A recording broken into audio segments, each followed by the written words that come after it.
All right, let's turn to what happened at the Garden earlier tonight as Arkansas and Michigan are going down the stretch. Number one, Tennessee, their first game is number one this season. They beat Miami 75-62. Jazz Lanier puts up 22 points in this game. Zakai Ziegler, the seasoned veteran, 13 points, 9 assists.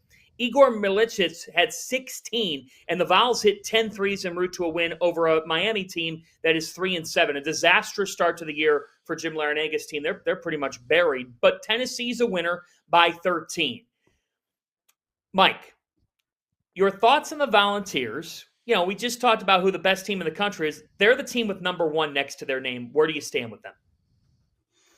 Yeah, I thought they showed exactly why they're so dangerous tonight. Miami starts off the game shooting 6 of 12 from three. You're saying, okay, it's 25-24, and next thing you know, you haven't scored in 8 minutes. And they close out the half, and you're still sitting on 25 points. And so I think they have the ability, just like a few other teams in college basketball, they have the ability to pretty much end games in a 10-minute stretch. Right? That's 25% of the game. And if you are able to guard at the level they're able to guard, and the difference this year with Tennessee is that it's the highest rated offense that Rick Barnes has had since that 2019 Grant Williams team that was third in the country in offensive efficiency. So that's going to allow them to not only, I think, they're obviously going to be able to guard a number of teams in the SEC, but you got to keep pace with the Alabamas. You got to keep pace with the Auburns, right? You got to keep pace with the Kentuckys. And I think that's where Tennessee, I think, has faltered in years past. Like they needed a grinded out type of game. And now you're able to play with a little bit more pace. And I like the offensive balance that they have. Now, would I put them, I know they're number one in the country right now. Would I put them ahead of Auburn? I don't think I would. Would I put them ahead of Alabama? I don't think I would. Kentucky, I think you may be splitting hairs there. And again, I think that just speaks to the league. But the one thing that I think Tennessee does better than a lot of other teams in the country, especially right now with some of these younger teams, every single guy that steps on the floor for Tennessee knows exactly what's expected of them. Every single guy plays to their ability, doesn't play outside of that box. And that's how you win games. I mean, all the way down to Cade Phillips. Cade Phillips comes into the game and knows exactly what he needs to do. Rim run, be active, finish above the rim.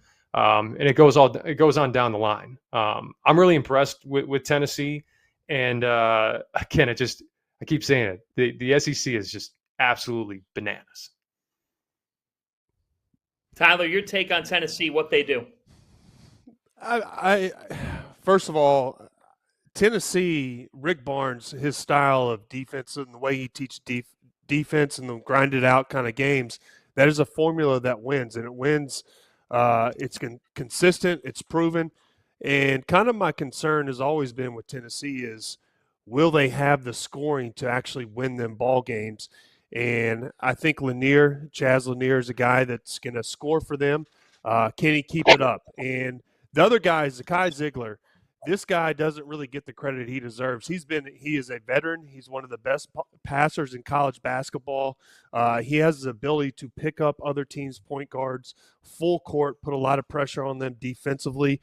I think there's a lot to be said for a player like that. And I do like veteran players because those are the type of players that win in the tournament. And the Miličić kid, he is a big, and I think he does a lot of things for them offensively. I think they're a little bit more offensively gifted than they've been in the past. And I'm going to be curious when SEC play comes around how they compete against the Alabama's Auburns, because that's when we'll have a really good gauge if they are the top dog and they deserve that number one ranking. But their style, defensive style, and grind it and beat you up basketball, that's a formula that wins. Yeah, over the last 81 games, Rick Barnes is 61-20. Is that good? Volunteers will put that to the test on Saturday when they pay a visit to Champaign to meet the Illinois Fighting Illini, which is where we